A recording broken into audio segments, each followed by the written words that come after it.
Pacific, and again at midnight Eastern. Here on Book TV, only on C-SPAN 2. Book TV on C-SPAN 2. Join us for a look at the world of nonfiction books and the publishing industry. Saturday morning at 8 through Monday morning at 8 Eastern. 48 hours of nonfiction books, all weekend, every weekend, on Book TV.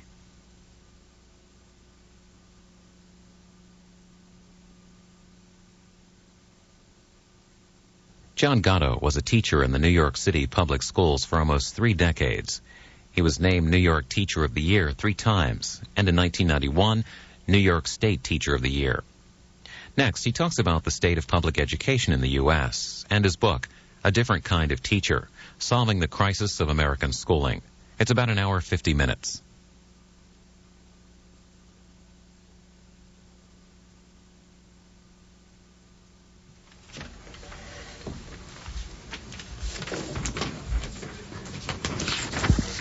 Good evening, ladies and gentlemen. Thanks for joining us tonight as we celebrate guest John Taylor Gatto's new collection of articles, A Different Kind of Teacher, Solving the Crisis of American Schooling. Thomas More has called Gatto a Socrates of the educational world.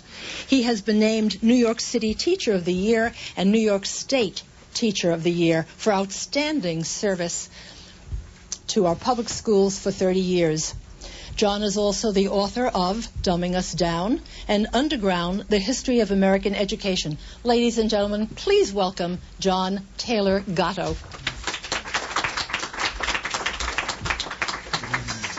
Thank you. I want to tell you that I had no idea that C-SPAN was going to be here until yesterday.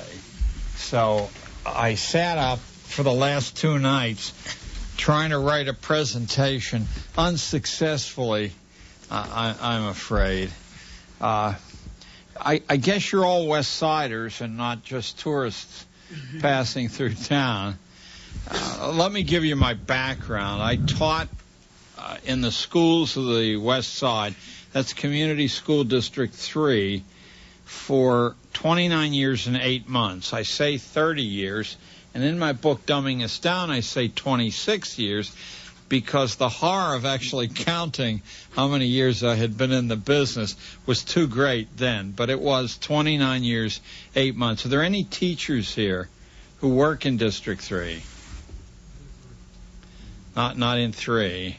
Okay, 3 runs from 60th Street, I believe, and then as a dog leg in Harlem up, I believe, at about 120th Street.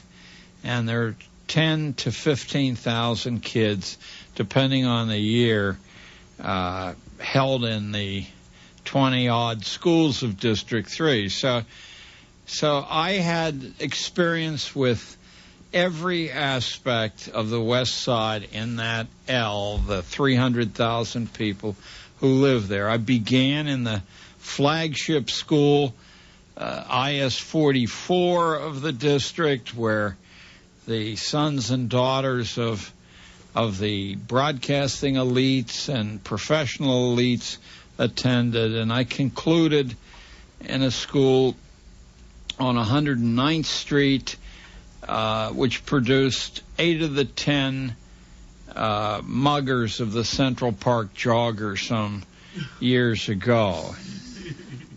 And the most amazing thing was that from the beginning to the end of that 30 years, even though I saw the widest range of children, and I am not liberal by persuasion, the evidence in my eyes was impossible to overcome, that the differences between the kids who were ranked according to mathematical instrumentalities as hopeless and those who were classified as gifted and talented honors was so small that I had much greater success just assuming that there were no differences at all among those kids than following the careful scientific numbers that were set down in the cumulative records. Now, I must confess to having very little success convincing anyone else what the secret of my apparent achievement was, that I talked to these kids exactly as I would talk to my own children or to anyone else in the world. I made no allowances whatsoever for their academic background or their race or their living conditions or the condition of their family. I just assumed that, like myself, they were people interested in not having their time wasted.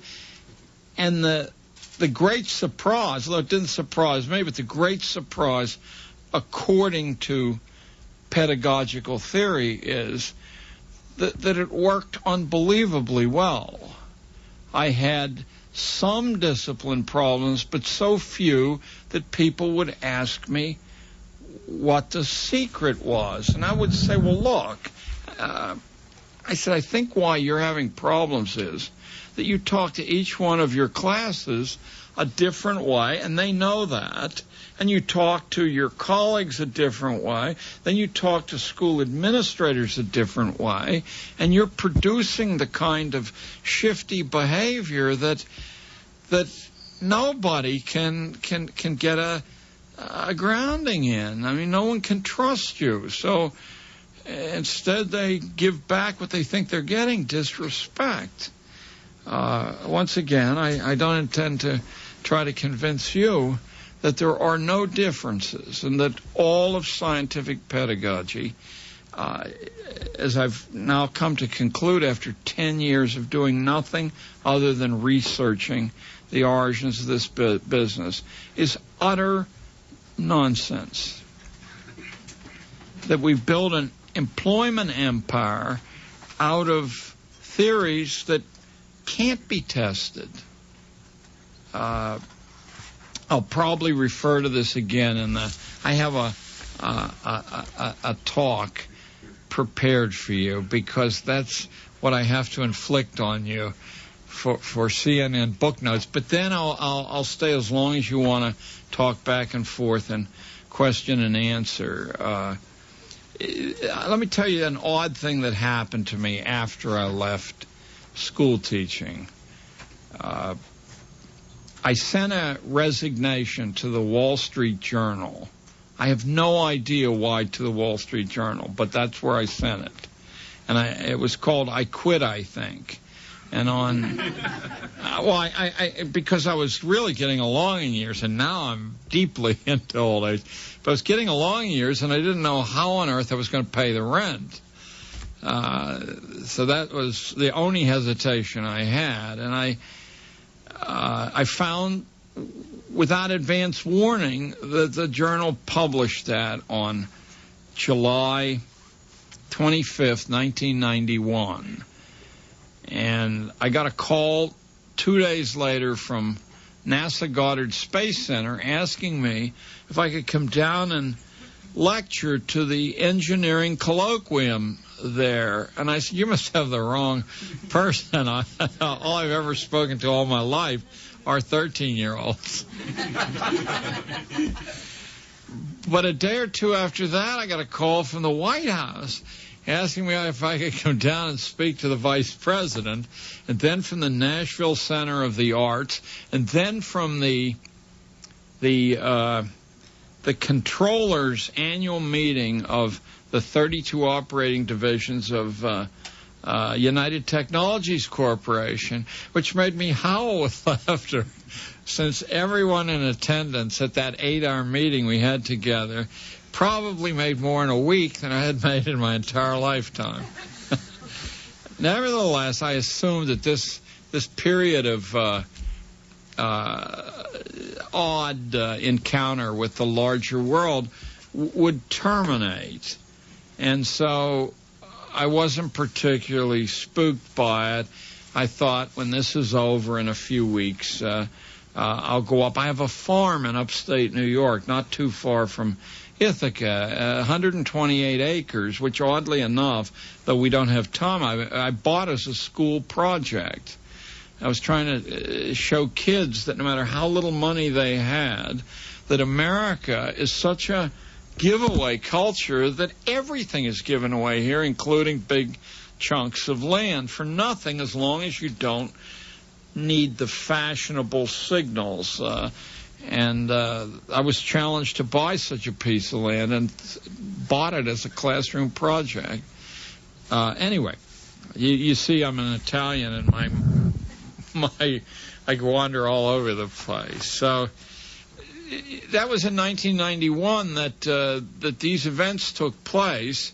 I assumed they would stop, and now we're in 2001, and I have traveled, according to my frequent flyer bank, 1.5 million air miles. I've probably driven another 100,000 miles. I've spoken in 50 states and 8 foreign countries. I'll be leaving for Singapore for about a month in 2 weeks for the third encounter with the Singapore government, who made me sign I better be quiet. Made me sign a contract, just like Apple Computer did, that if I told anybody that this encounter existed, that they would deny it, and I would have to return the fee they were going to pay me. I'm sorry I'm doing this on television. That's an Italian for you.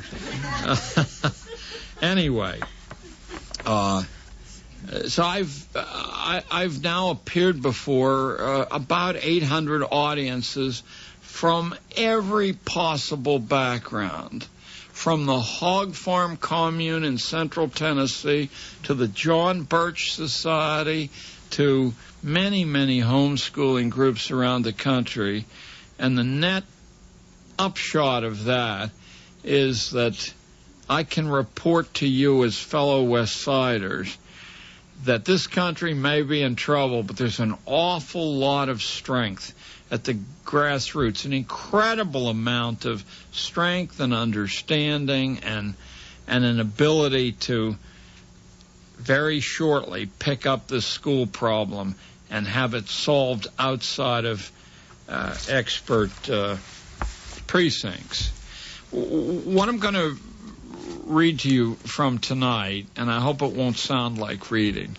I was asked after the Columbine thing to go out twice or 3 times, my memory really is getting, and speak to groups in Columbine about what I thought that event meant.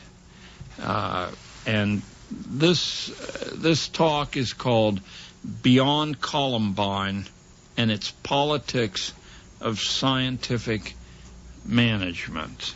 For that, in effect, is what operates all the government schools in the country, and probably half the private schools, is a corpus of pedagogical theory and experience that operates outside your purview, outside the purview of local principals or superintendents, even of state education departments. Educational policy in the United States is made way, way out of sight of anyone that you can reach.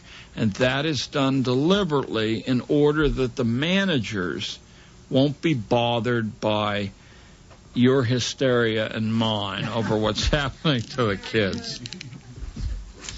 Okay, so this was what the people of Columbine heard, and my wife was right. I wish I had cleaned my glasses before I start. If you'll allow me to call the mass outpouring of anger and hostility which characterizes our institutions of public schooling the Columbine phenomenon, and I mean not just instances of carnage and arson, drugs and sexual assaults, but the whole gamut of generalized hostilities which pass before a teacher's eyes, then a great part of the responsibility for our Columbines can be attributed to the infrastructure of schooling itself. We took the wrong road in schooling about 100 years ago when we made its disciplines forced, and we put instruction into the hands of professionalized strangers. I'm sure many of you here are parents, and of course all of you have been students at one time or another. How many of you actually knew anything at all about the teachers who preempted your life? How could that possibly be? It has to be the most radical piece of social engineering, or one of them in the history of mankind, that you turn your child over to a succession of absolute strangers. And you might say, well, the state knows who they are, and I'm here to tell you they don't. I began as a school teacher. Now I think I'm past the statute of limitations on this. I was an advertising copywriter, and my roommate was a school teacher, and he taught one day and went into the restaurant business. He said, you'd have to be crazy to do that for a living. So in between ad jobs, I took his license that he had pitched into the drawer, and I started to substitute around. Nobody ever bothered to check to find out who I was, who I said I was. I'll probably hear from the district attorney, and I'll tell him in advance I'm going to deny saying this. There's another fat guy wandering around who looks just like me. So we took the wrong road in schooling when we put instruction into the hands of professionalized strangers. We piled mistake upon mistake after that, overemphasizing the training that school could deliver, ringing bells in children's ears, extending childhood further and further into the most vigorous part of life, mathematically segregating kids according to the alchemy of standardized test scores, and finally committing the worst mistake of all, yoking the world of work to the world of schooling, forcing a connection which simply does not exist. And when we come to transcend our Columbines, it will be because we awaken from this self-induced nightmare and act out of two bedrock principles. One, that nobody can educate you except yourself. Surely our universal individual experiences confirm that one. And two, that over-organization precipitates entropy, the disintegration of order. It's a direct byproduct of over-organization. That's a principle of thermodynamics which, translated into everyday life, means simply that craziness increases in closed systems shut off from the outside. Washington, D.C. is, of course, a prominent example of this. For more years than any of us like to think about, inmates in schools have been shooting each other. Mind you, it is not a recent phenomenon. Since 1990, 267 people have been murdered inside our public schools. Now, for a long time, the press undertook a gentleman's and gentlewoman's agreement to be quiet about this. But of the 267 killed, you don't begin to understand the thousands who have been killed from encounters in school, the termination of which takes place outside of the building. Anyway, or committing arson or planting drugs on their teachers. That only happened to me twice. And avoiding the common standards of decent behavior in a number of other ways, all in order to express their hatred of these places. As a school teacher, I can tell you, it's almost axiomatic that when you meet a rotten kid on the street after school, he's usually as friendly and polite as anyone else, interested in what you're doing. In so-called good schools with no visible disruption, like PS 87 nearby, the disintegration of civility takes different forms, but it's there just the same. When American schooling stopped being primarily for mental development and character training, as the man or woman on the street would understand those things, it became a training ground to supply the existing economy with a particular kind of labor and customers that it needed. One buried byproduct of this shift was to sabotage free market principles, because by conditioning children to what is instead of what could be, it heavily subsidized existing commerce and social political dispositions. It insulated them against future competition by indoctrinating children in what is and how to succeed with what is. Academic schooling of the past did not do that anywhere near the degree that modern school practice attempts. Another thing that happened to schools as they became large institutional analogs to factories is that the enterprise became a colossal works project, one in which passing out jobs became an end in itself, often jobs with the most tenuous connection to the needs of young people. School is training for work or is training to be a consumer, but never an independent producer or to sustain a mandated jobs pyramid. Schooling as any of these things requires tight control to prevent unwanted personal initiative. It requires top-down management. The difficulty here is that education, as contrasted with schooling, cries out for self-management. Indeed, it can be argued that the only practical reason to seek education is to achieve this end of becoming a self-manager. And I'm not trying to play word games here. The principle that nobody can educate you except yourself is as old as the hills. You can be trained from outside, but only educated from within. And this is a fatal contradiction, because one is a matter of habit and memory, and the other is a matter of learning how to seize the initiative. We have a society drowning in well-schooled people, yet clearly we are starving for educated ones.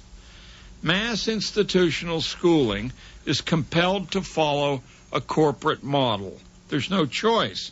But since the product it seeks to produce, at least rhetorically, is an educated man or woman, it runs squarely into the dilemma that there is no known collective way to get there, but rather many individual ways. All of these, however, require a good deal of primary experience, which confinement schooling simply cannot offer. Instead, it must close students off from primary experience, substituting abstract exercises for it. It isn't a secret, nor does one have to be either liberal or conservative to see that this requirement damages education. The paradox is that the particular kinds of damage inflicted, loss of confidence, loss of independence, the development of certain habits and needs which have always characterized weak and dependent people, are actually useful to all complex management schemes. As the slightest amount of reflection should show you, would you as a manager wish to have a workforce of strong, independently minded, critically thinking people? Give me a break. Okay. Even to the most minor management functionaries, this paradox poses a constant temptation. In the setting of institutional schooling, minor functionaries are teachers, assistant principals, and superintendents. Nobody who ever held one of these jobs hasn't been confronted with this paradox, that the less the kids know, the easier they are to manage. Notice I didn't say they were easier to teach, but they are indubitably easier to manage. School training is and ought to be, for best results, something like light-duty military training. Religious schools and private schools in general know this. But military training in an all-volunteer army, nobody should need to be there. Education, on the other hand, is very unlike military training. Think of it as a complex example of what is sometimes called a helix sport. I'll explain what that is in a second, as it was explained to me a year ago and I fell in love with it. The big difference between so-called non-public education, where individuals with names and identities are fully in charge of their classes, and so-called public schools, is that the public variety mimics corporate organization. Public personnel are functions in a system over which they have no effective control, none whatsoever. Just like corporate employees, they follow procedures sent down a rather long ladder of higher rungs from so far away the sender isn't even visible. Long experience with the futility of arguing with this kind of management makes most school teachers either compliant employees or sullen renegades. There's a sullen renegade up here.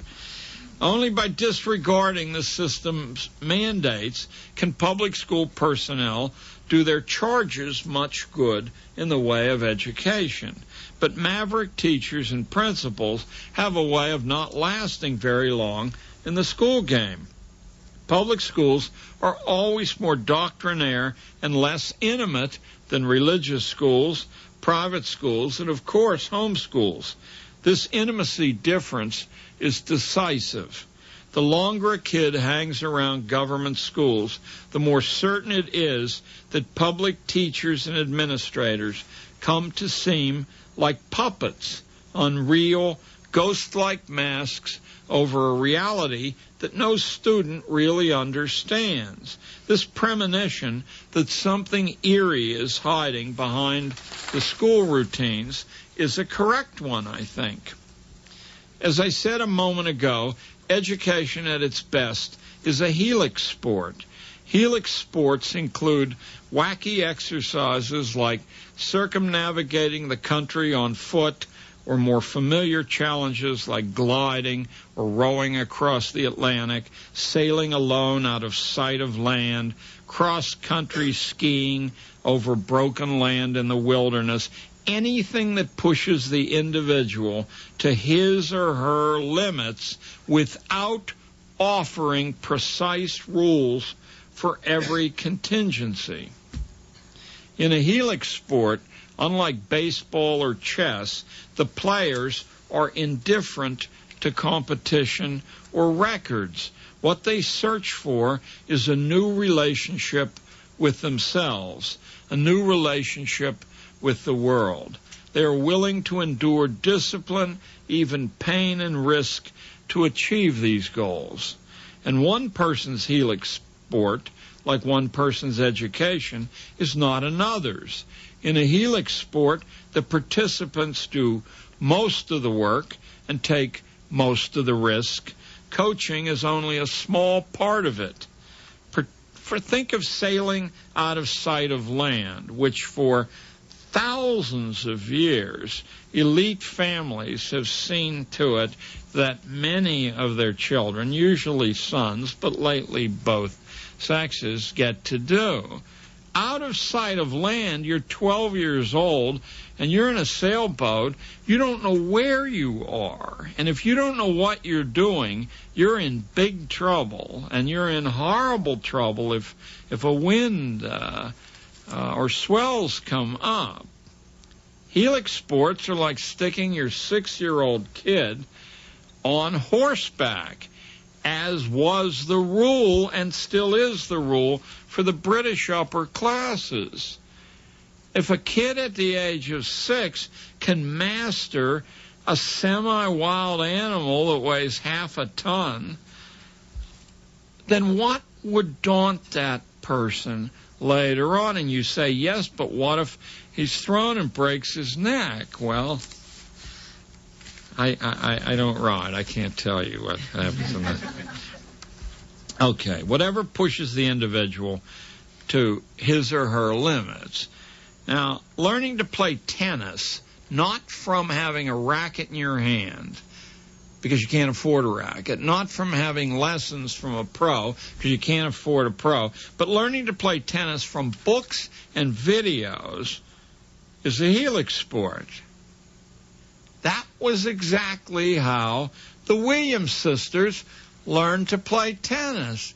He was a mailman. He couldn't afford tennis camps. He and his wife checked the tennis videos out of the library. They read the little books, with the little stick figures doing this thing. And then those were the kids' coaches.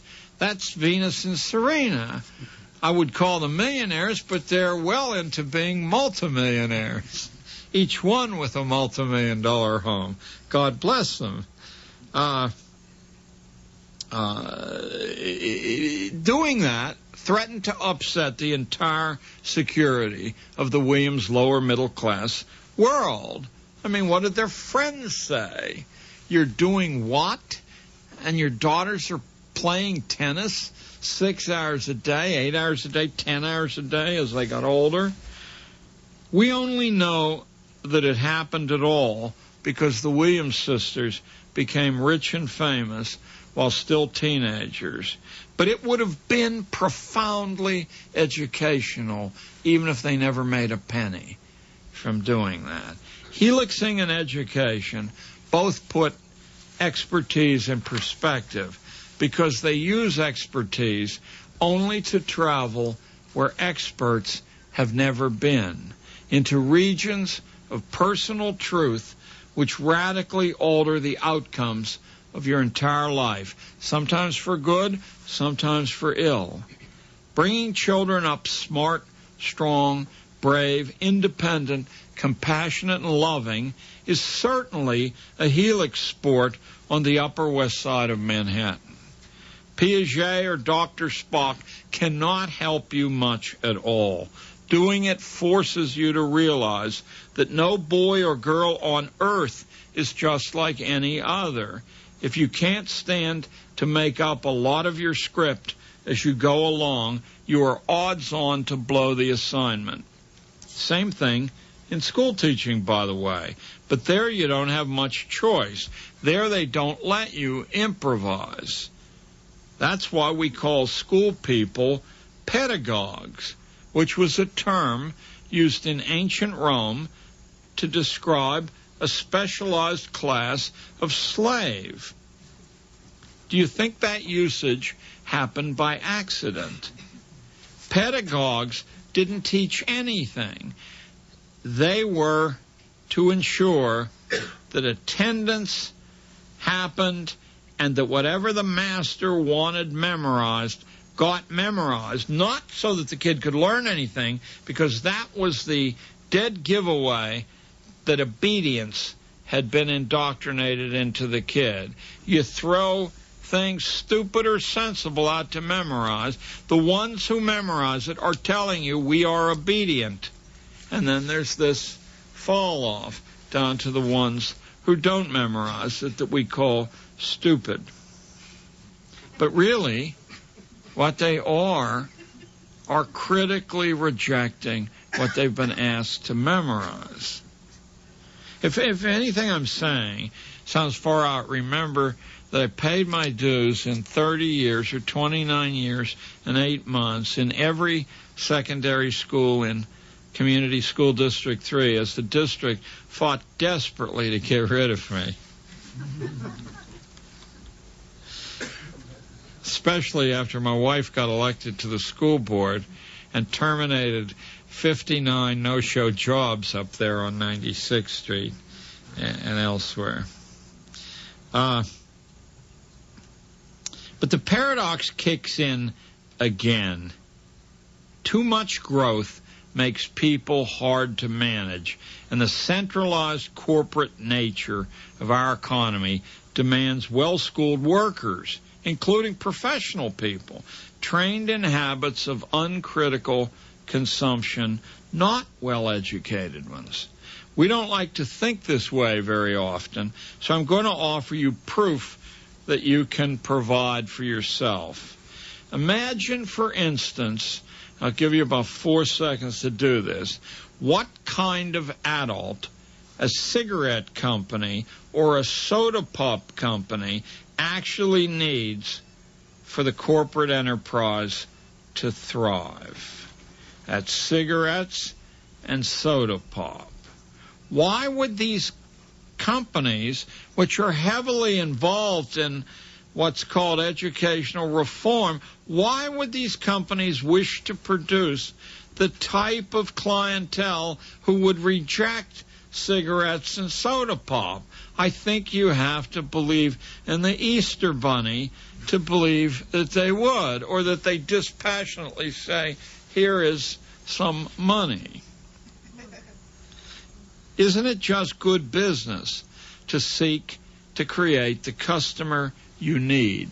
Think about Microsoft, which some high-tech analysts believe has set back computer progress a full decade with its grotesquely error-prone Windows system in conjunction with its vastly superior marketing cloud.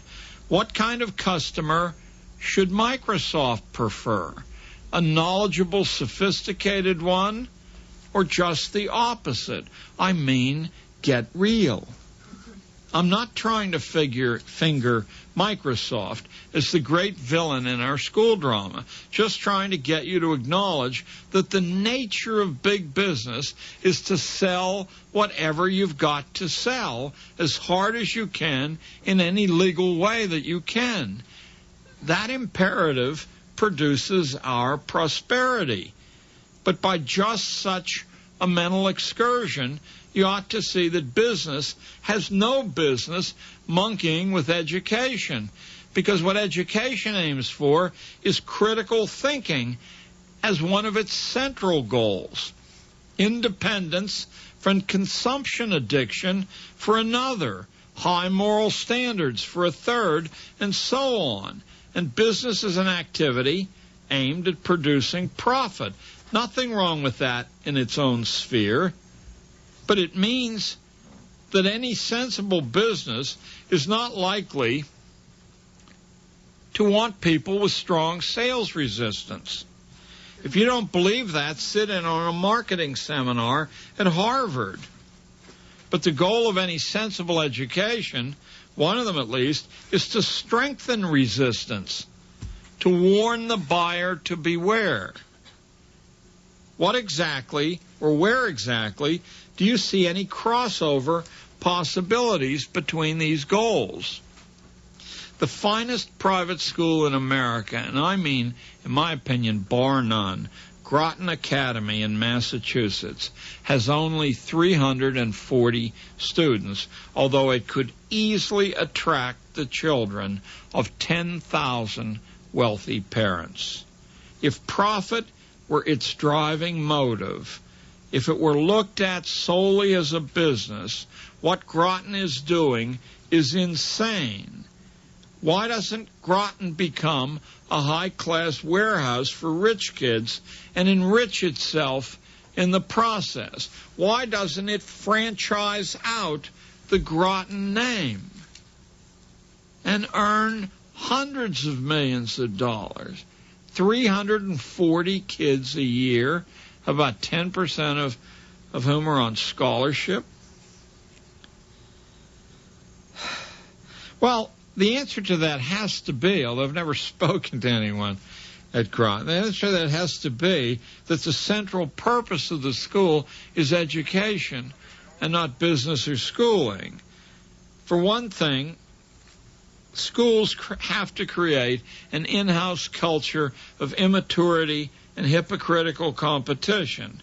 That is competition to no proper end. You know and I know that the people who score well on standardized tests and the people who score fairly well and the people who score in a mediocre way, and even the people who score poorly, have no differences among them. They have no differences among them, even in the areas tested. We've known that for about 50 years. The only thing a standardized test score correlates with is the next standardized test. That it does brilliantly. If you score well on one, it'll say you're going to score well on the next, and you will. You will. This helps build the road to Columbine, even when the students come from prosperous families, as most do at Columbine. Another drawback of warehouse schooling, as opposed to Groton-type schooling, warehouse schooling is the standard American model since James Bryant Conant, longtime Harvard president, evangelized the form back in the 1950s, is that warehouses deprive children of significant encounters with older people. After a rather short exposure to these incubators, a lot of kids don't even want encounters with older people. Just ask them. I did for 30 years. The culture of immaturity claims them for a long time or almost forever. The visible imperatives of our Columbines, like tracking and standardized testing, are such a bald-faced endeavor to create a class society like Britain's. It's no wonder that kids catch on and get mad. School robs them of hope. School is like a sick joke. Doing well in these places does you in as often as it does you good. In the nature of that paradox, school personnel are given no choice but to become liars and to believe their own lies. In the economy that we've fashioned, 40% of the population, these are very recent figures, have absolutely no hope at all. They live from paycheck to paycheck.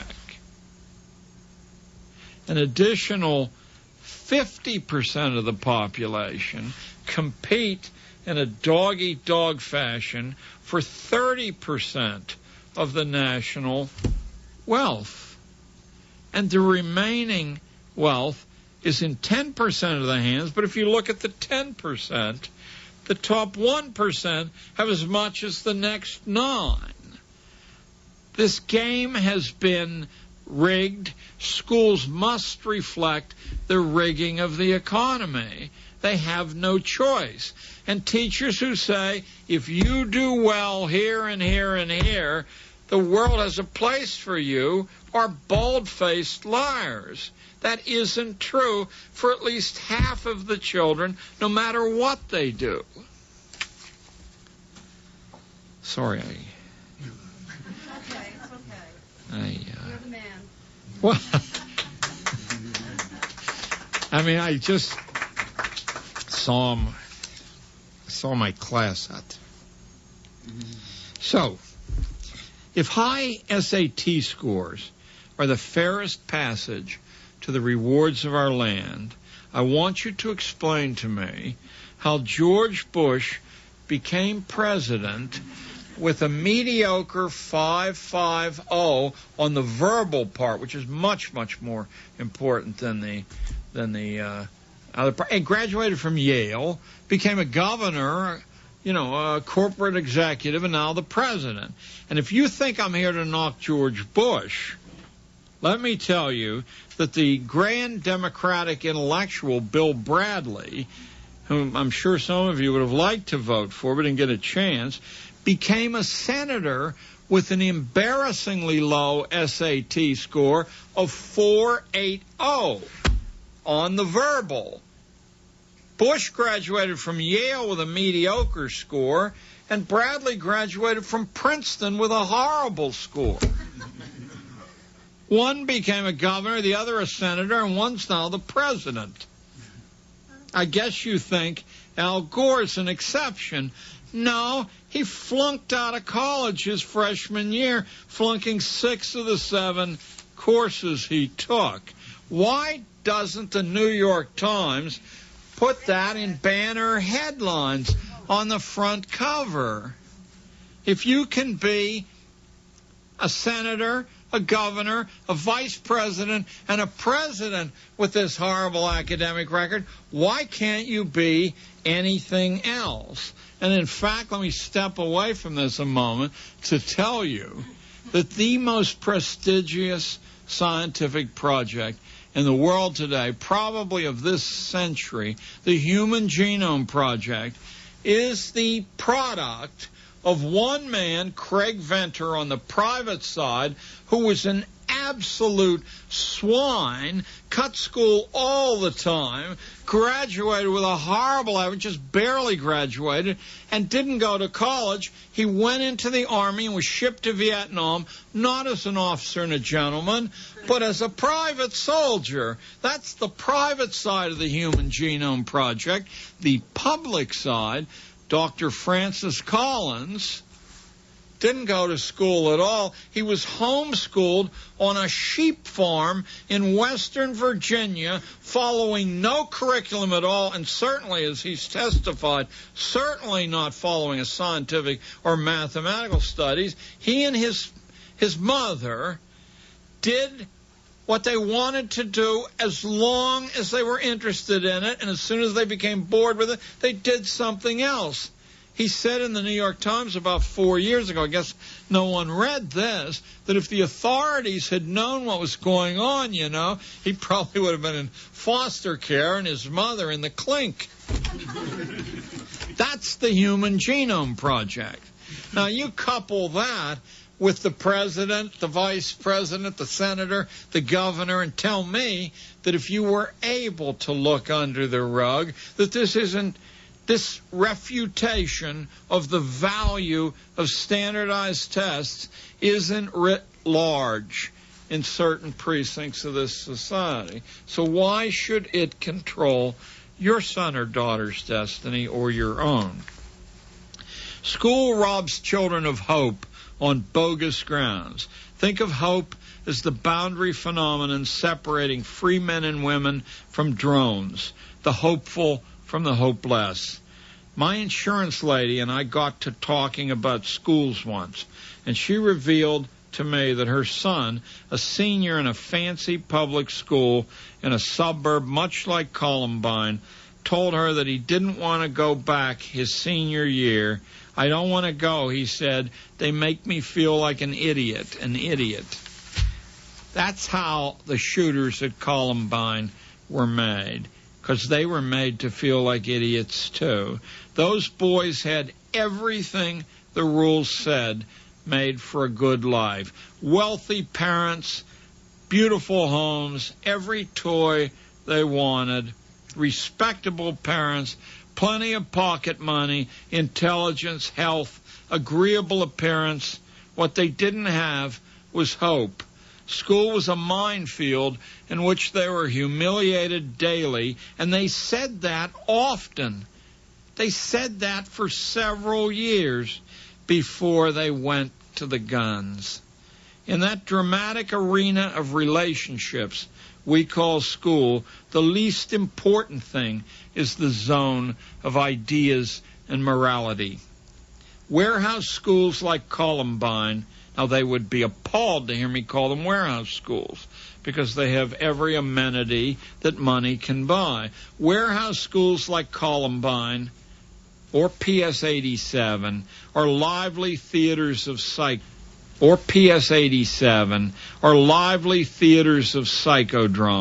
I'm only picking on PS 87 because it's considered the elite of the elite on the elite West Side. And I happen to know PS 87 inside out. I worked across the street from it for 20 years. Warehouse schools like Columbine are lively theaters of psychodrama, and the dirty secret of these places is that their adult managers cannot succeed unless they stay on the good side of the right student leaders. Sometimes that's because the kid has a lot of prestige among contemporaries. Sometimes that's because the kid has clout through his or her parents. A typical guidance counselor responds to student complaints of harassment by asking, what are you doing to make them dislike you? Now imagine saying that to a Jew at Dachau, and you'll know how the victims feel in the West Side public schools and all over this nation. What are you doing to make them dislike you? The principal at Columbine appeared on CNN after the massacre and said that a snitch program would have prevented the bloodshed. A snitch program promises to give the growing up time of rich kids some of the flavor of life in a penal colony. I've never heard of a private school worth its salt that wouldn't turn on the snitcher if he or she pressed their tails too vigorously. At the very least, snitchers are shunned everywhere in polite society. Snitching at Columbine joins the already familiar package there of tracking kids as bright or dumb, standardization rituals, constant browbeating and bribes. It should settle once and for all the question of what separates public school from private. It's a matter of trust, an outlook on human nature, a different take on the purpose of going to school. Hope is the boundary phenomenon. If the best a boy or girl can hope for is to fit in to a fairly rigid pyramid of predetermined opportunity created by officials and social engineers, then the promise of America that we wouldn't be like the traps of England, Germany, France, or Asian countries is just silliness. If we are just parts of an enormous social machine, if system is dominant and not individuality, we should expect more Columbines as a penalty for revoking the American charter so profoundly. All the money in the world couldn't buy Klebold and Harris an education. At 17, they reached the end of the line. That's why they killed themselves. Other teenagers kill themselves to get out of the trap too. What the newspapers didn't bother to tell you is that Littleton, Colorado, an executive suburb, has been a national leader in teenage suicide for at least 30 years. And the American nation wears the same crown in world society. And poor kids don't commit suicide. That's a disease of comfortable families. Klebold and Harris committed suicide besides murdering some others. What you want to keep in mind when you think about teenage suicide is that it isn't at all a disease of ghettos, but pretty much a habit of prosperous kids who seem to catch on to school laws faster than the poor ones do. Public consideration of a snitch program at Columbine tells you all you need to know about the desperate status of public schooling in America. I can't even conceive of a good private school doing such a thing. The degraded view of human nature it suggests is terrifying. I cannot imagine a single homeschool in America teaching its children that brothers and sisters should snitch on one another. It's the moral numbness behind the pragmatism that shocks me. The menace of a police state where every neighbor spies on their fellows and authorities paw over the intimate details of one's life is much more horrifying to me than any school massacre I can think of. In my own life, I attended Jesuit boarding school briefly when I was 7, and there I saw another 7-year-old slapped in the face by the Jesuits for squealing that one of his classmates had 2 candy bars in violation of the rules. I know there are exceptions to this principle, but we're much better relying on good individual judgment and moral fiber to know when these exceptions occur than systematic snitch programs. Leave those to the police and their customary informants who can be paid to implicate anyone. It marks the difference between having faith in human nature and faith in rules and laws instead. The first allows us dignity. It involves everyone as a central player in the maintenance of order. Think of it as a helix sport, the kind that once allowed villages all over the country to go without any policeman at all. I grew up in such a place, and my farm in upstate New York is in such a town. No policeman at all. Those who believe hierarchical management can be imposed on education as well as schooling, those who believe that education should be made a reciprocal of the existing economy, those are the school-to-work programs I'm referring to here, do not understand America and do not understand the principle of thermodynamics that teaches that over-organization destroys any real good that organization can achieve. In April of 1994, long before any shooting occurred, Columbine was the site of a revolution in school management, in which an 8-year-long experiment in which the faculty, the parents, and the students created the text of the school was overthrown by a new school board. In its place, a new outcomes-based centralized management regime was substituted. Commenting on community outrage in 1994, the president of that new school board was quoted in Education Week as saying, quote, "I don't suppose we're going to begin killing each other just because." He really did say that. I didn't make that up. The New York Times failed to dig that out. But they're welcome to it for nothing. No official analysis since Columbine has been willing to think about whether that tragedy was inherent in the logic of remotely managed forced schooling itself, that it might be a system which grossly overextends itself into the lives of the young for the benefit of ensuring the economic and political status quo, to make management simpler and easier.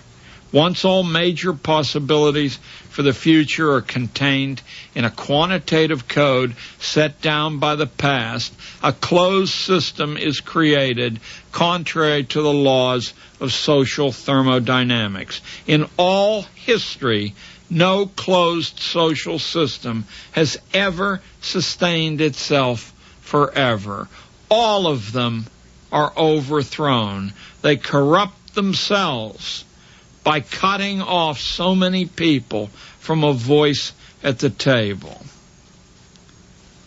All attempts at final closure, at ending history, have disintegrated into violence, as happened in Rome with Commodus and in the Soviet Union just yesterday. In thermodynamics, entropy is the customary term used to describe disorganization. Harris and Klebold disorganized 15 living souls thoroughly and many more severely.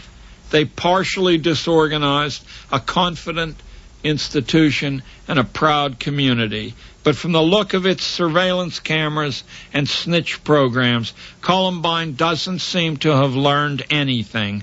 Someone there thinks that an even tighter organization than before will solve the problem. So did the Soviets. Throughout the second half of the 20th century, public schools were deliberately organized as closed systems because that made management more efficient. The real question we're not used to asking is, at what point does efficient management rob us of the things that make life worthwhile? You know that point is close at hand when rich kids kill themselves, and when most kids would rather sit in front of screens watching virtual reality or punching buttons than going out to play the helix sport of a good life. It's a fantastic irony, a genuine paradox, that the Soviet Union came down in ruins because of its surveillance cameras, its snitches, its police, its identity cards, its metal detectors, its well-schooled, test-savvy elites that could run rings around the graduates of the best schools in the United States. It fell because it had those things, not in spite of them. Every year our own public school system becomes larger and tighter. Every year it demands more and more of the national wealth to weave its web more densely. For the past decade and more, forced schooling has been making aggressive attempts to nationalize itself. In this aim, it has had the aid of big business. Nationalized schooling is the ultimate socialization. It seeks national goals, national teaching licenses, national standardized exams, and a national system of employment rewards for those who play ball in school. In spite of a mountain of evidence, that's what really keeps America the only place people want to migrate to on Earth. They perceive that this is the only place that still allows its citizens to argue, to think for themselves. Schools try their best to foreclose that possibility. Just 5 more minutes. Learning to think and having the courage to think becomes harder and harder thanks to school.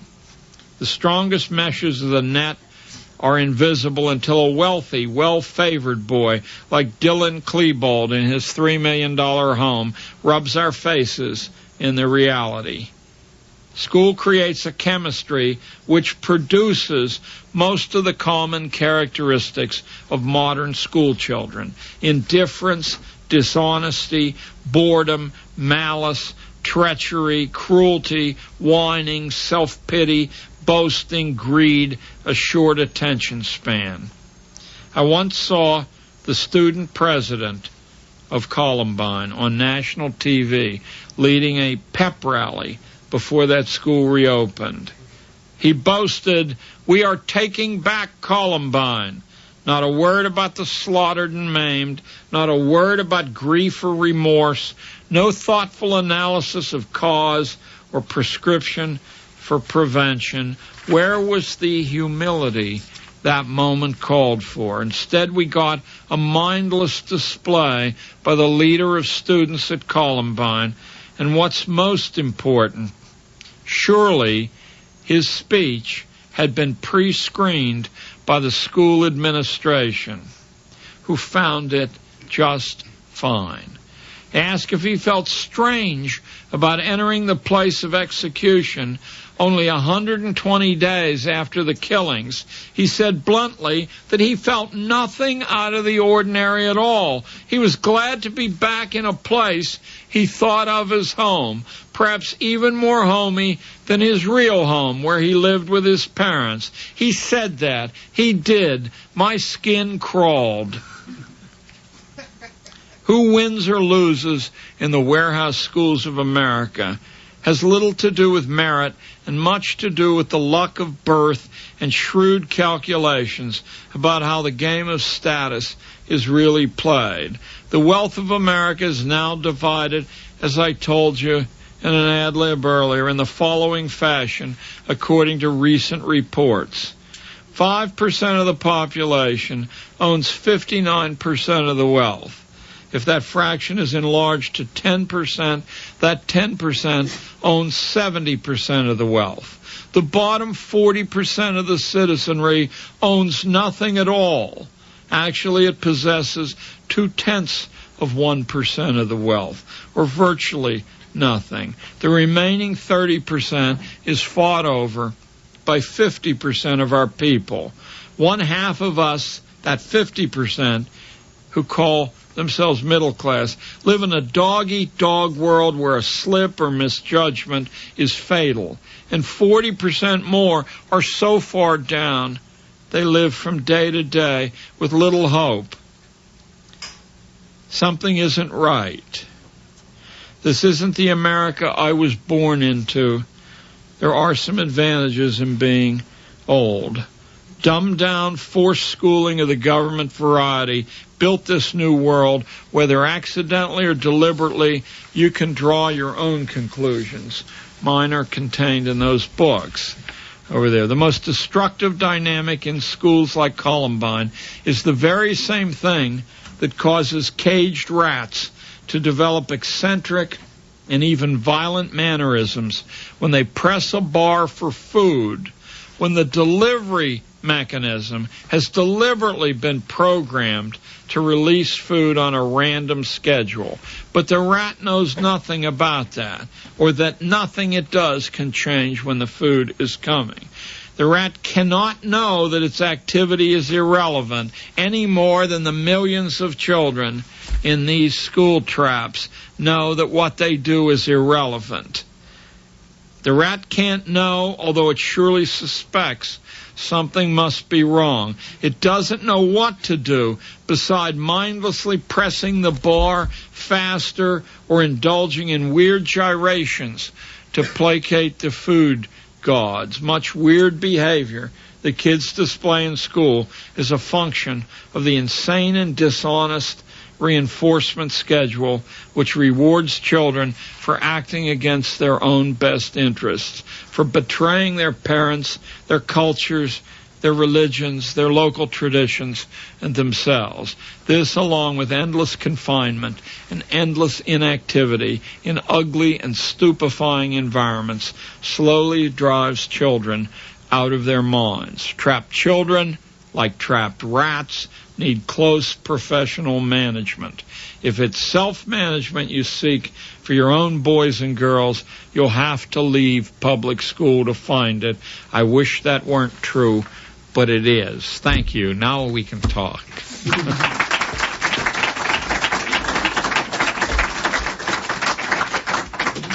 So I'd be happy to field any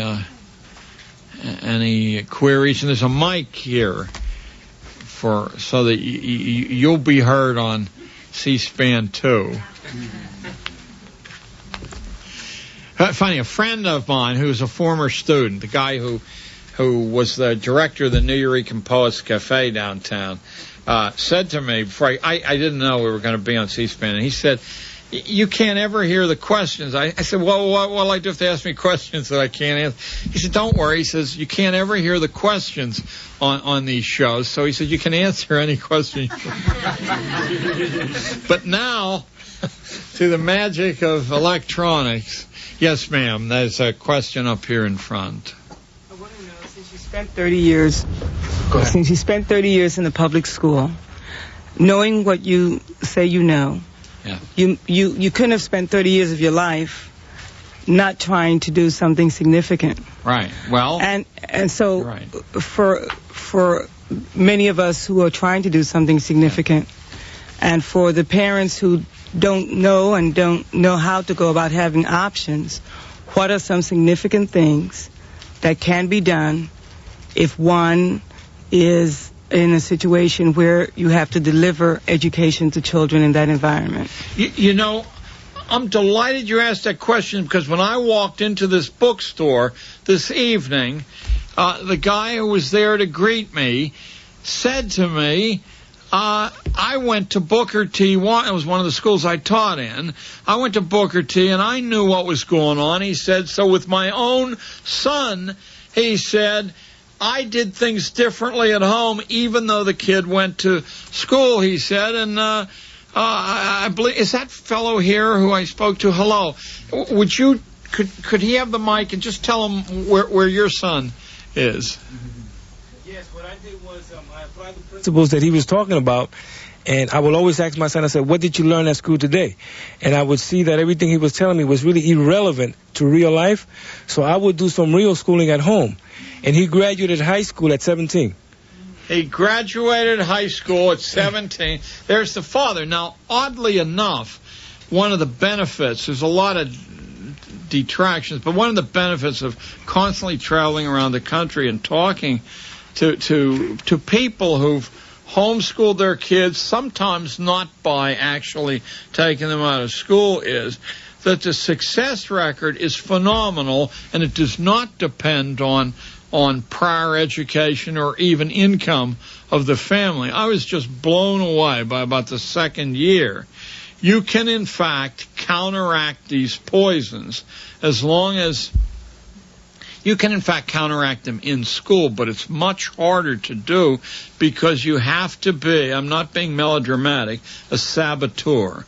You have to break laws. I won the New York State Teacher of the Year award and several times the New York City Teacher of the Award by breaking the law.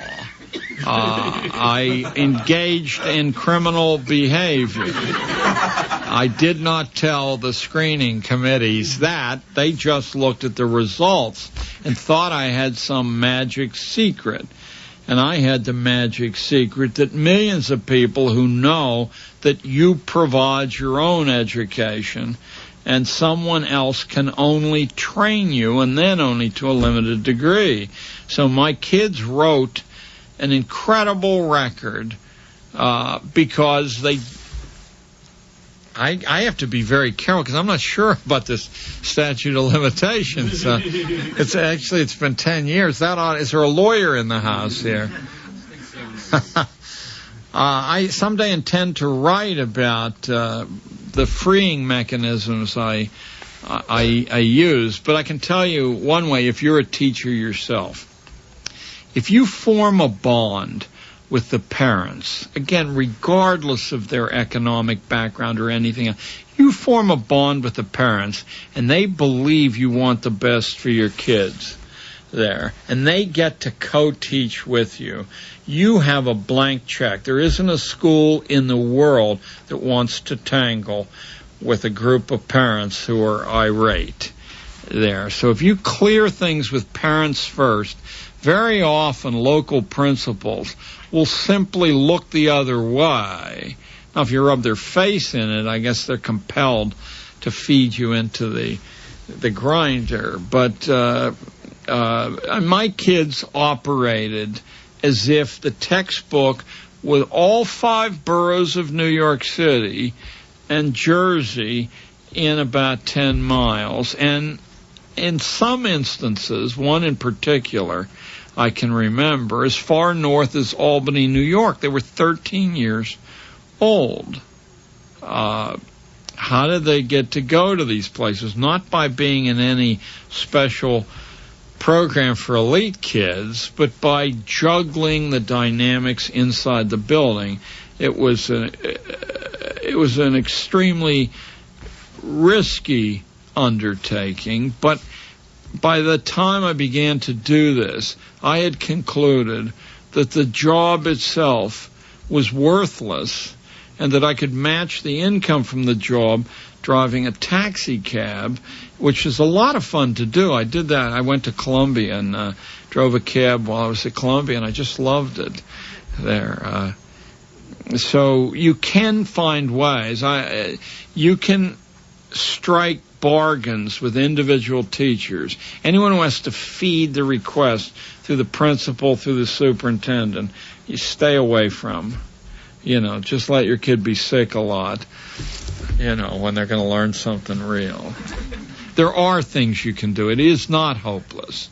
But your kid has to understand the responsibility is on them. And if they do everything the school asks, they are in big trouble later on. Yes, sir. Given that it's safe to assume that the mass of people are going to send their kids or continue to send their kids to public education, are there any systemic changes that you think can be done? Why it's incredibly difficult is this. Before the talk started, I sort of sketched out in the air this ladder arrangement where no one in the school business that you can see actually has any power to alter the structure that's been passed down. I mean, they can do it by winking with 1 or 2 kids, or maybe if it's a courageous superintendent, he can wink at his political bosses and get away with 1 or 2 things as a sop for a local community that might be activist. But in fact, all these people aren't real people. Maybe out of school they're real people. In school, what you see as a man with a suit or a woman with a dress is a function. They're there to be a relay switch in a predestinated organization. They don't have any latitude or wiggle room. I hope you realize that even though I could drip with contempt for these people, the truth is they're human beings too, and their lives, like the lives of teachers, are made incomplete by being inside this system. Now, why does this system exist? Because it makes it extremely easy to manage for a very, very few people, and there's a chapter in the large book over there called The Politics of Schooling, in which I trace 24 sources of school orders, none of which are your local school board or superintendent there. And these are, in a funny way, they're in competition with each other for the hundreds of billions of dollars, much more than the New York Times ever acknowledges, is spent. This is the largest business in the world, American public school. The largest business by far in the world, much larger than the Defense Department. The only public figures that someone interested ever can get at are what are called the tax levy figures. I know these things because my wife was the treasurer of the local school board.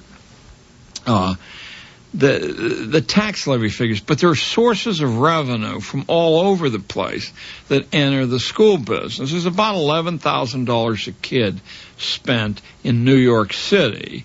I mean, if you just put that sum of money for 12 years, in some progressive stock plan, every kid who goes to school would be a millionaire many times over. I really mean it. The miracle of compound interest there. To actually get it to people who can change things is extremely difficult because, first of all, you have to know who they are. And second, once you know who they are, they don't have a clear... This thing has been set up so that they have to pass muster with 3 or 4 other interest groups. Now, you say, well, quit being so abstract, John. I'll just name a few of them. I must have spent a year writing that chapter. The textbook publishers, the standardized test publishers, you're talking about mega-billion-dollar industries which are riddled with errors. There isn't a textbook being used in Community School District 3, including math textbooks, that aren't riddled with errors there. Well, could you get up in arms and write to the textbook publisher? Sure. Lots of luck. It's Russian roulette whether the errors will be corrected or not. I mean, their business flourishes by getting rid of the textbook and bringing a new one online. I remember a wonderful incident when my wife was the treasurer of the school board up here, and the school board was about to spend $50,000 for a book that I'll bet's in Barnes & Noble's right now. It was the Harcourt Brace College English Handbook. Which is grammar rules and usage rules and syntax, and so it's a standard book that sells all over the country. And they sell for $11 a piece. It seems like a real bargain, doesn't it? The only difficulty was that Barnes & Noble downtown on 17th Street was remaindering the last edition, which I mean was word for word except the color of the cover, for $1 a copy. Now, does that not seem to you a way to instantly save $45,000 that might find some use in Community School District 3? Well, my wife tried to pass a resolution that we would buy these remaindered books. Nobody would dare offend the textbook salesman, because that could lead to the foreclosure of some pretty cushy school jobs.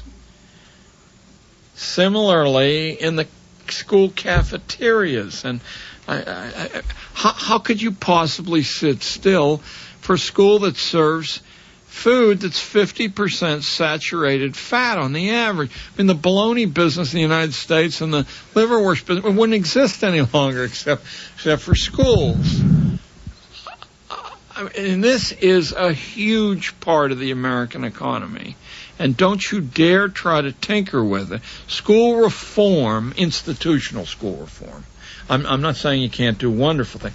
Institutional school reform will always come a cropper, because all true reform says you're wasting huge amounts of money. Let's take it out of these hands, give it to these hands, and we only need half that much money to get the same effects. Yeah. Well, what about the political clubs all over the West Side that are the commonest attendees at school board meetings when there seems to be any risk at all for the contrary? And don't mean to indict the West Side of Manhattan. This is universal. This is the biggest business in the United States. In small towns and even small cities, school principals and superintendents and even school teachers are the highest paid people in the community. I mean, they rank right up there with the few doctors and lawyers and architects. You really think that this vast enterprise will allow itself to be tinkered with? What you have to do is cut the river of income flowing in. And then what happens? If you just cut the school budgets 10%, which you think, well, they can tighten their belt, and they could. They could. What would happen is, who are the 10% of people who are going to be dismissed? Not me. And that's what everybody says, not me. So the knives come out, being driven in the backs, the whistleblowers appear. I mean, the systems are self-reforming if you cut their budgets, because the biggest crooks get rid of the smaller crooks in order to say, see, I'm okay. Yes. I'm a little more encouraged than I was expecting. More voices from other people asking questions, defending the public system. Obviously, you don't need many converters here. People came here that the way I see it, already converted. They already went to school. Exactly. We all share the same experience. We all share the same feelings, and we came here to see another insight, obviously, and also to hear some answers. And you're saying, well, no one has asked yet except this lady, and I said that you can, in fact, quite easily, and unfortunately we have some evidence standing there in the back. You can quite easily, simply, if you're a parent, put your own children back on track, make them aware that they're going to have to pick and choose inside that school, and they're going to have to bring an intense critical consciousness to what's going on, so that not that they should be rude or throw bricks, but that they can screen out the nonsense, that they don't become paralyzed about standardized tests. But institutionally, I tried to point out is extreme difficulty, because you are actually asking for the economy to be recast, for huge amounts of money to be moved from one set of hands to another set of hands, even to be returned to the taxpayers that fund these places. Look, reading, writing, and arithmetic are so easy to teach. I know you've heard different. When we're talking with reading, and I mean reading at a high degree of proficiency, we're talking for the last 300 years about many, many people saying 30 contact hours is all you need. Now, does that mean the kid can pick up any book and burn? No. What it means is that the kid's proficient enough to continue to progress simply by reading and asking questions. I had a physics professor at Columbia University who now runs a school up in Framingham, Massachusetts, called the Sudbury Valley School. See, Dan, you're getting a plug. Tell me that the entire mathematics curriculum, now this guy was a full professor at age 27, so he's a big shot. See that, Dan? He told me that 25 contact hours will be sufficient to cover the entire math curriculum, and if you want to be highly proficient in the arcane things like calculus and trig and so on, 50 hours.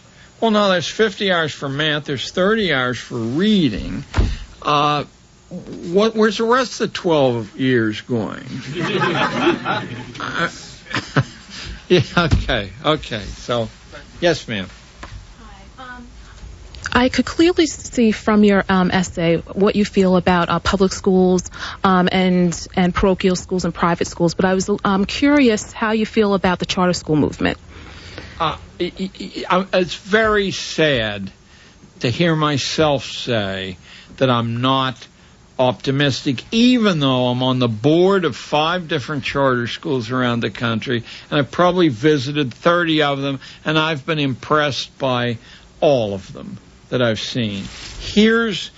As long as the funds that are paying for those charters are in fact passing through the conduit of local school districts, here is what inevitably will happen. The original founders who charter the school are full of fire and insight, and they're not interested in the slightest in going home at 3 o'clock. I mean, they'll do what the job takes, and the school works fine, and they draw the parents in. The minute they're gone, and I'll tell you, in 5 years, they've just moved on to different places in their life. Who inherits the charter? But the school district inherits it, and now it becomes one of two things. It either becomes a dumping ground for all the problems in the district, and the district doesn't concern itself with the place at all. District 3 had such a place called Lincoln Academy when I was teaching down on 61st Street. It was a dumping ground for all the behavior problems in the district. I loved it down there because it turned out the only reason they were behavior problems is that they were locked up in these school traps. But nevertheless, so that's one use the charters evolve into. The other use is even worse, in my opinion.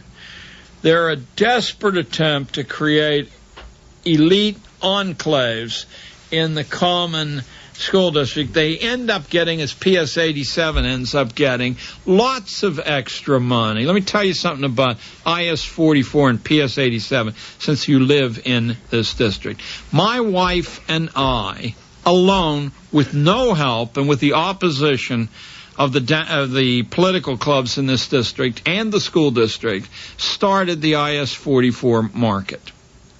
It took about 1.5 years of politicking and gouging and trading her vote on the school board, and we got it up and running.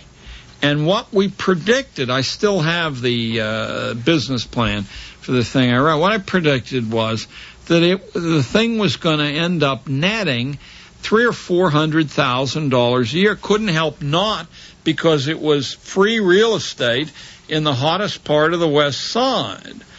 So we had a lot of plans to draw all the schools in the district into it, to manage it, to use kids from all the schools as whatever part-time help you needed so they could get a little bit of pocket money, and to distribute the IS 44 market's income to all the schools of the district.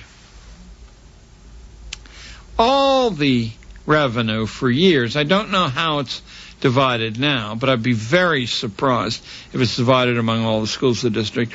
All the revenue was preempted by IS 44 and the elementary school across the street, because the most politically savvy parents were able to turn the thing into a private corporation. I still don't know how that was done, so that the books couldn't be audited, etc., etc.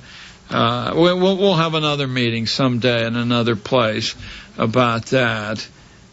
So that, I'm afraid, as long as the funds for charter schools aren't independently ushered in, but have to pass through these, I can't see any other possibility.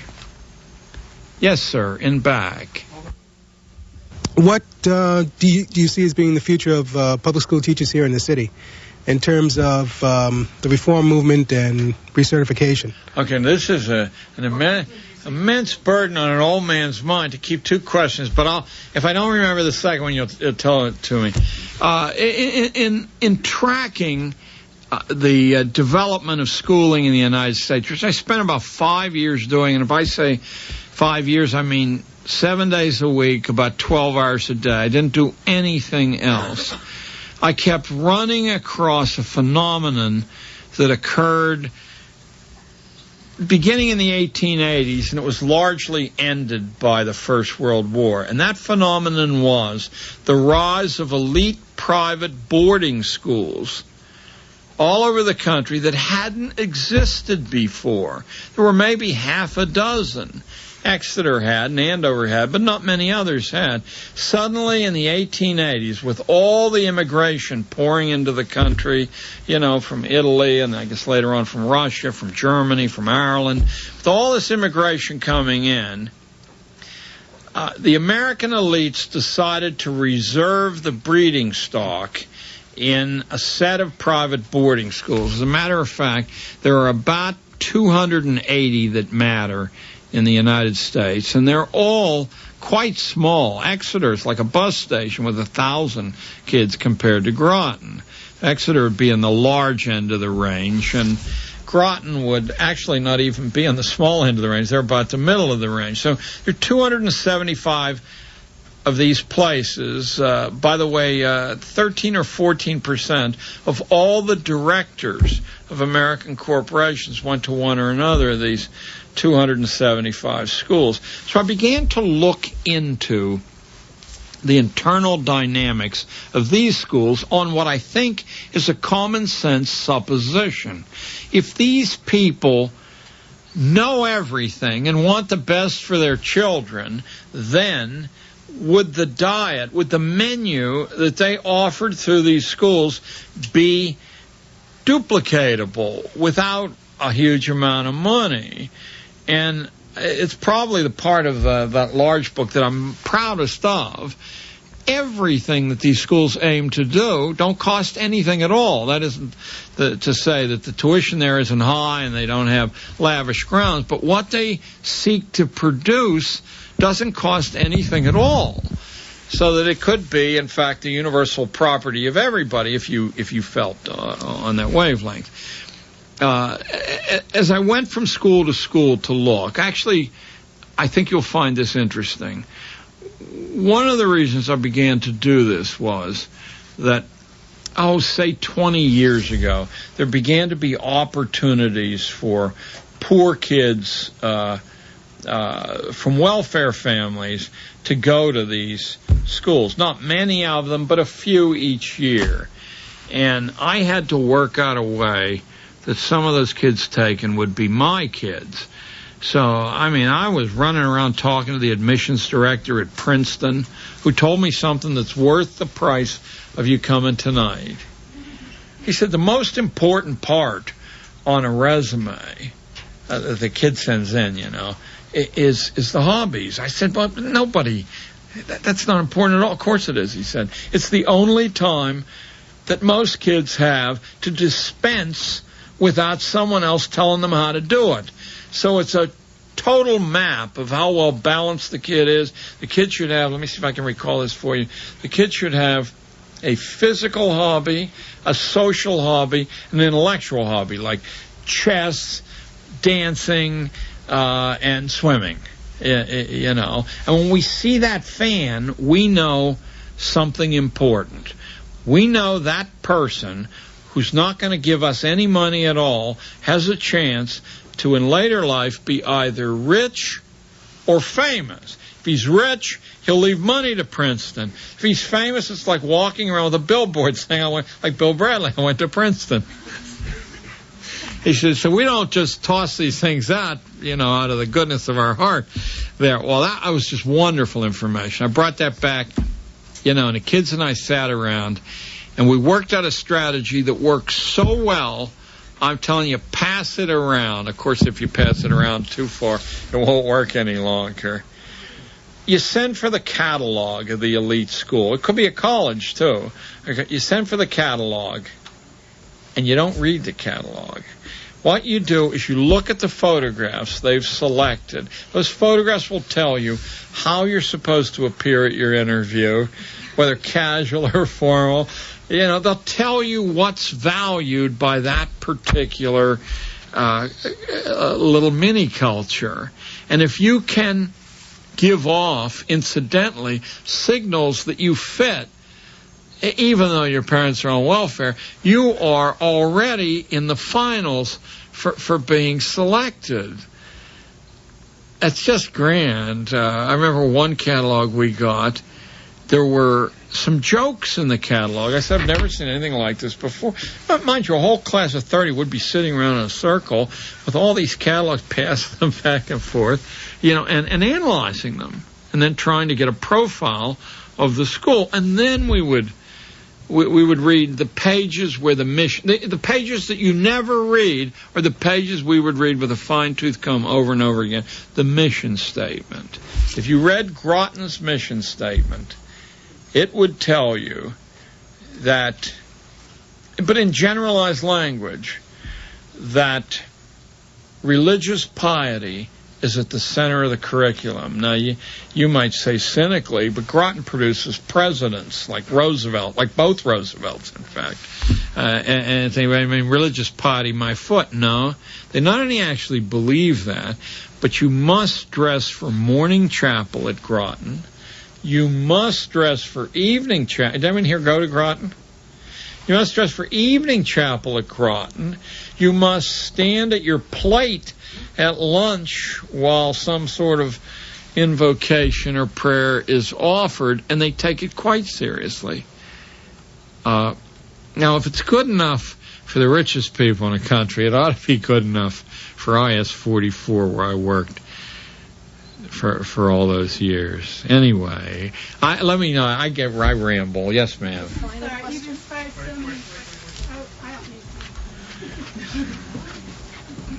What happens is the country doesn't hear you. That's ask okay. Your question. It's really okay. But then I answer any question I want to answer.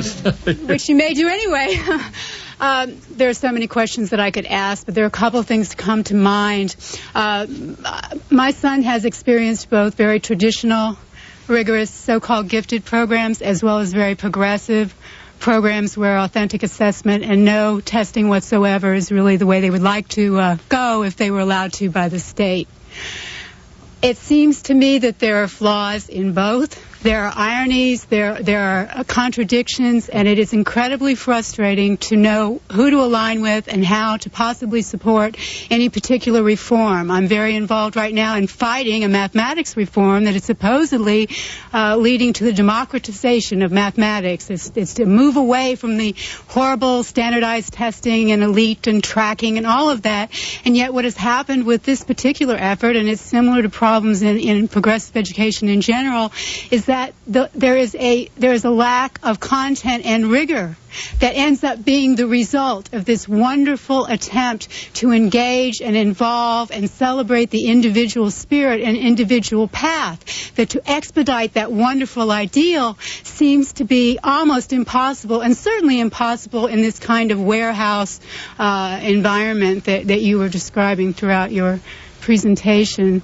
Could everybody hear the presentation here?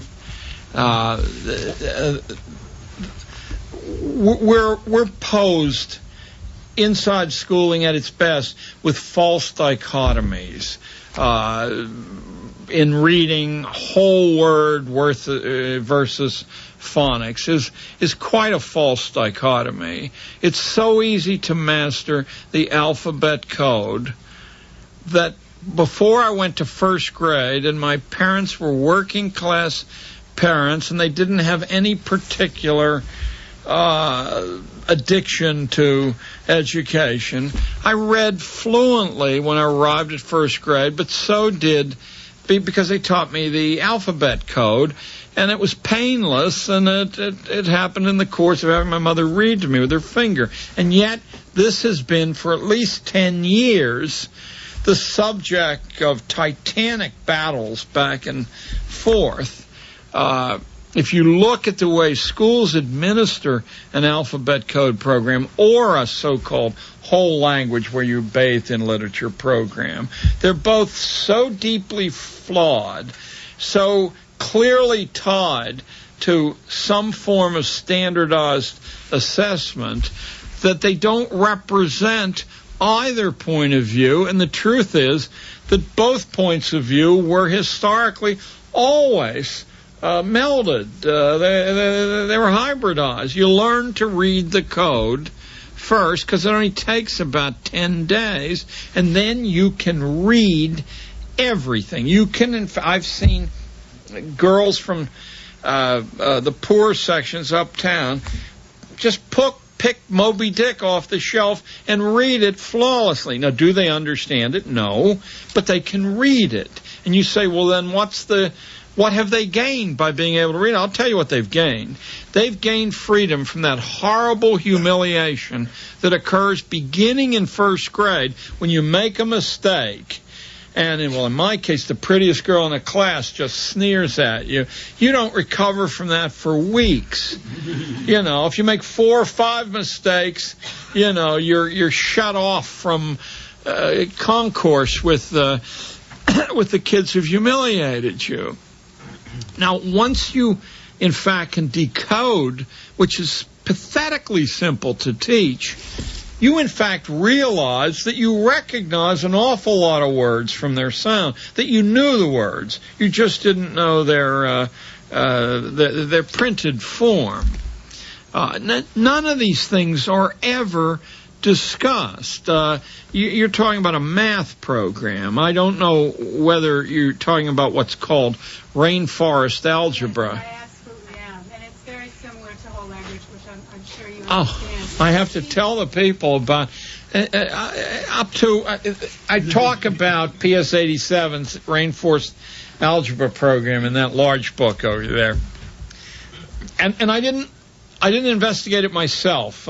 Saul Stern, who's I think he's the book editor of the City Record, some big-time publication for insiders, sent his kid to PS 87, and he said it wasn't until page 112 of the algebra book that there was an algebra problem, and he said in the whole book there were only 2 algebra problems.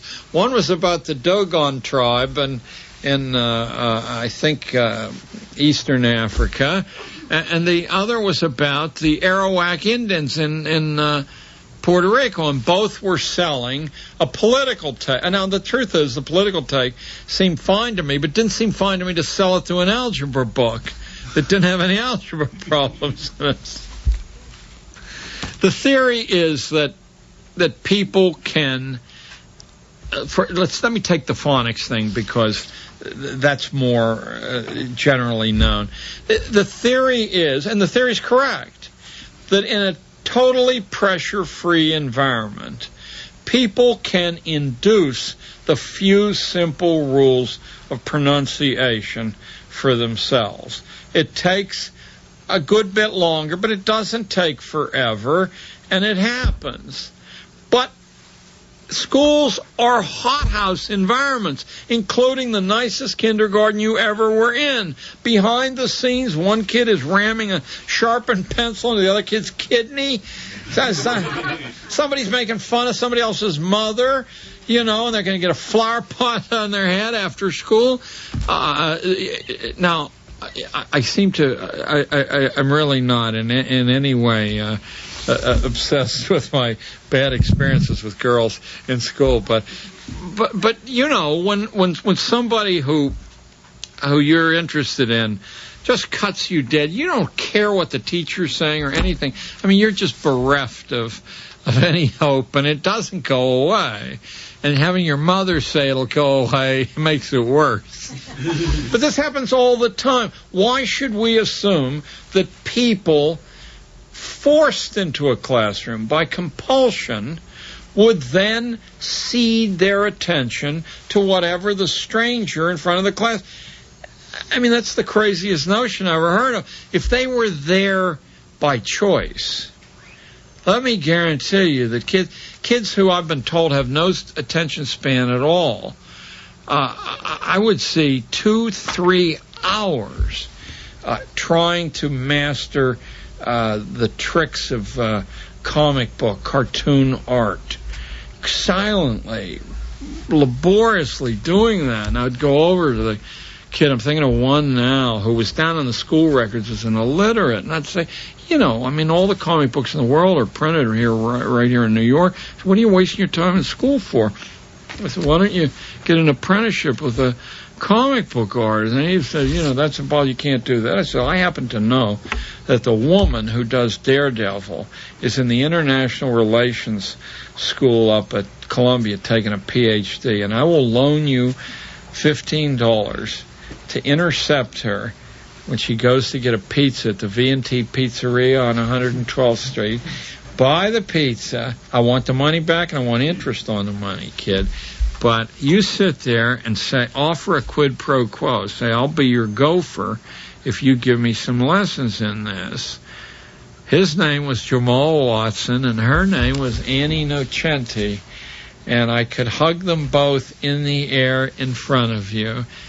Jamal not only got a year-long apprenticeship with a top-flight comic creator, but she helped him and a friend create a new character that Marvel Comics almost bought.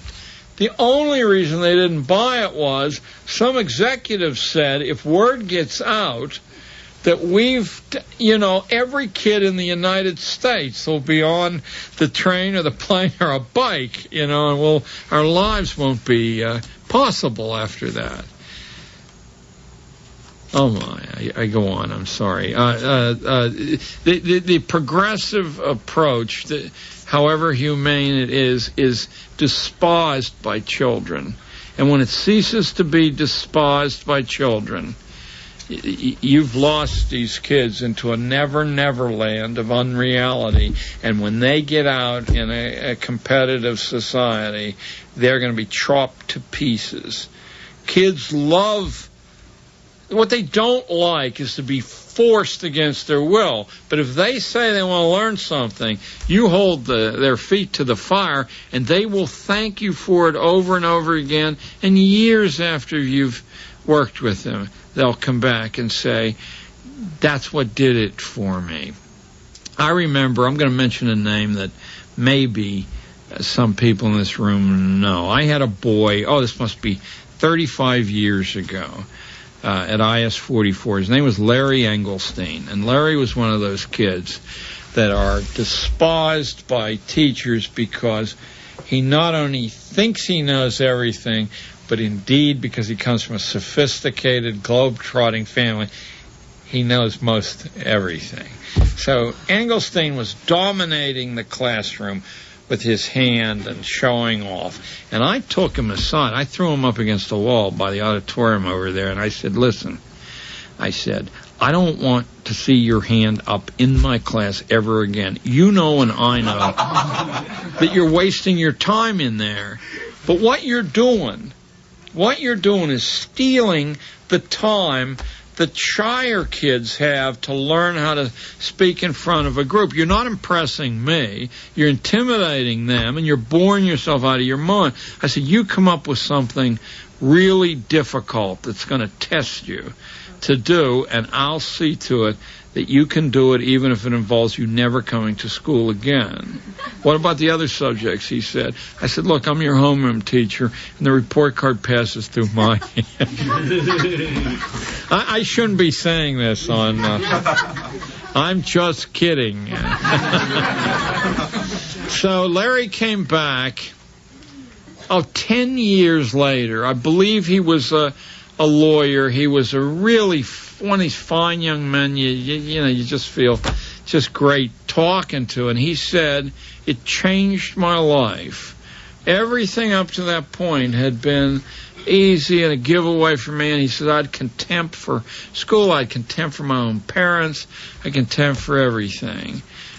He said, but that's what made the difference. So kids don't want to be treated nice. They don't want to go They don't want to go on volunteer assignments where they work for 30 minutes and then they're given a plate of milk and cookies, patted on the head, and sent home.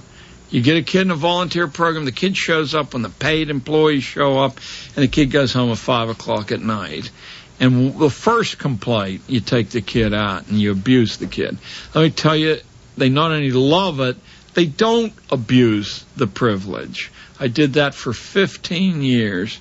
On the west side of Manhattan, and by the time we concluded, I had reams of letters from St. Luke's Hospital, from Riverside Church that has all those community outreach programs, begging me for more children the next year because I was told they do better work and more work than our professional staff does there. It got to the point after about 3 years of doing this, and I did it for 15 years, that I didn't have enough kids for the demands to have kids involved in the general society. And your homework tonight or tomorrow is to read Benjamin Franklin's autobiography about a world in which all ages mix together, in which Franklin, the son of a candle maker from a family of 15, worked a 60-hour job at the age of 12,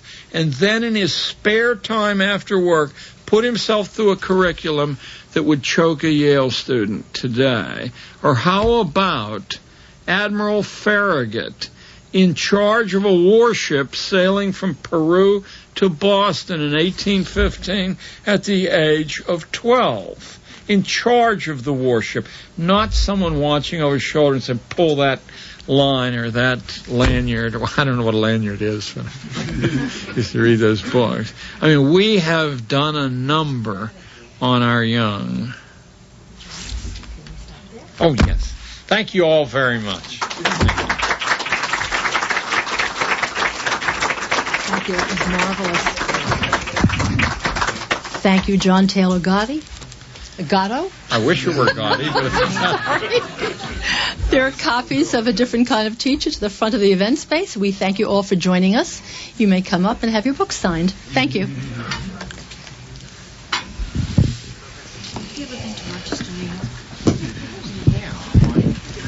nephew went to RIP. I farmed some for him. I go up there for that Hill Cumorah thing. Oh, Mormons. That's wild. Yeah, it is. Yeah. It might, I don't know much about what you did, but my sense is that you said Constantly. John Gatto was a teacher in the New York City public schools for almost 3 decades. He was named New York Teacher of the Year 3 times, and in 1991, New York State Teacher of the Year.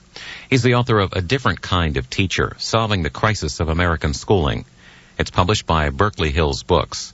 And for more information, visit their website at berkeleyhills.com.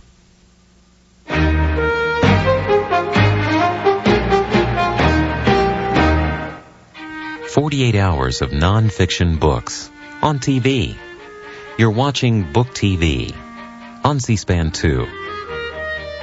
Coming up, Alan Metcalf, author of How We Talk, and Joseph Pickett, editor of the American Heritage Dictionary, discuss language in America.